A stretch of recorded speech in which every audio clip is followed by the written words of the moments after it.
नमस्कार. दयानंद विज्ञान महाविद्यालय लातूर येथून मी ढवारे पर्णवी प्रधान सादर करते भारतातील न्याय सहाय्यक विज्ञानशास्त्र म्हणजेच फॉरेन्सिक सायन्समधील संधी आणि आव्हाने.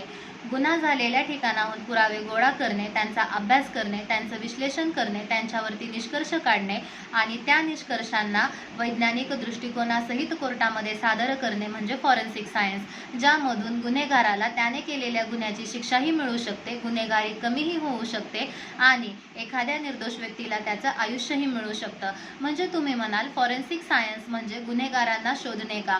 हो, परंतु त्यासाठी अगोदर आपल्याला फॉरेन्सिक सायंटिस्ट बनावं लागतं. चला तर मग बघूयात फॉरेन्सिक सायंटिस्ट बनण्यासाठी फॉरेन्सिक सायन्समध्ये काय संधी उपलब्ध आहेत. त्यासाठी सगळ्यात अगोदर तुम्हाला तुमची 11वी आणि 12वी सायन्स स्ट्रीममधून पासआउट करावे लागते, ज्यामध्ये तुम्हाला अबोव 40 to 50% मिळवावी लागते. त्यानंतर तुम्ही त्यामध्ये BSc, MSc, PhD डिप्लोमा करू शकतात. एवढंच नाही तर MBBS करून सुद्धा तुम्ही त्यामध्ये MD इन फॉरेन्सिक मेडिसिन करू शकता आणि हे तुम्ही तुमच्या शहरामध्ये उपलब्ध असलेल्या फॉरेन्सिक कॉलेजेसमधून किंवा भारताच्या टॉप फॉरेन्सिक कॉलेजेसमधून सुद्धा करू शकता.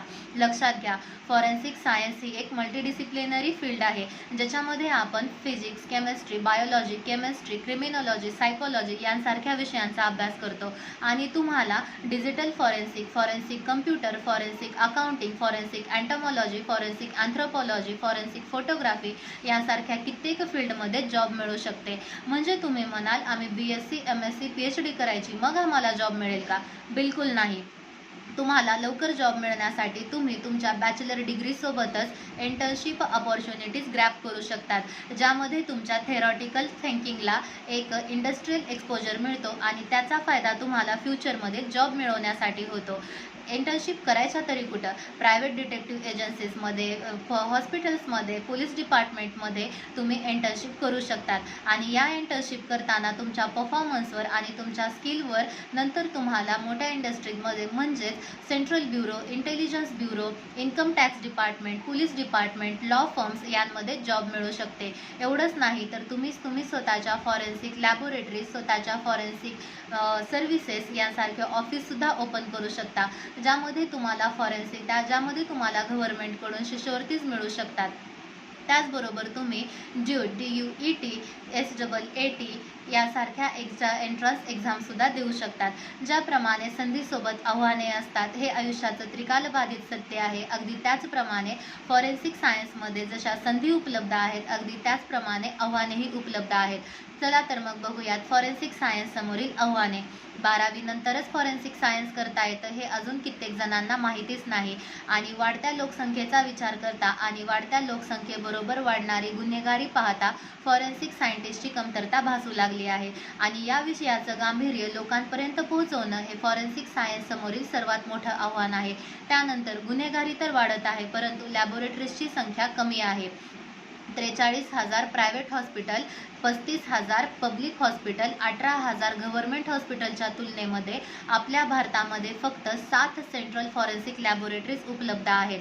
त्यानंतर फॉरेन्सिकचं अपुरं इन्फ्रास्ट्रक्चर असल्यामुळं केसेसची स्टडी ही वेळेमध्ये पूर्ण होत नाही. त्यानंतर फॉरेन्सिक सायंटिस्टच्या व्हॅकन्सीज या अजूनही रिक्त आहेत, त्यामुळे वर्कलोड होऊन कित्येक केसेस या पेंडिंग पडलेल्या आहेत.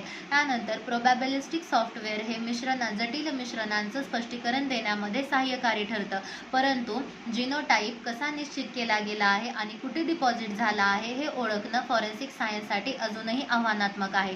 सध्या DNA टायपिंग ॲनालायसिससाठी वापरण्यात येणारे अत्यंत सेन्सिटिव्ह SRT किट, त्यानंतर इलेक्ट्रोफोरेसिस इन्स्ट्रुमेंट यांच्याद्वारे इन्व्हेस्टिगेटर्सने आणलेल्या टच DNA या प्रदर्शनांमध्ये अजून जटिल मिश्रणे तयार होतात, ज्यांचा निष्कर्ष काढणे फॉरेन्सिक सायन्ससाठी खूप आव्हानात्मक आहे. काही केसेसमध्ये तर पुरावे खूप कमी प्रमाणामध्ये मिळतात आणि त्यांच्यावर अप्रासंगिक सामग्रीचा खूप कमी प्रमाणामध्ये वापर केला जातो.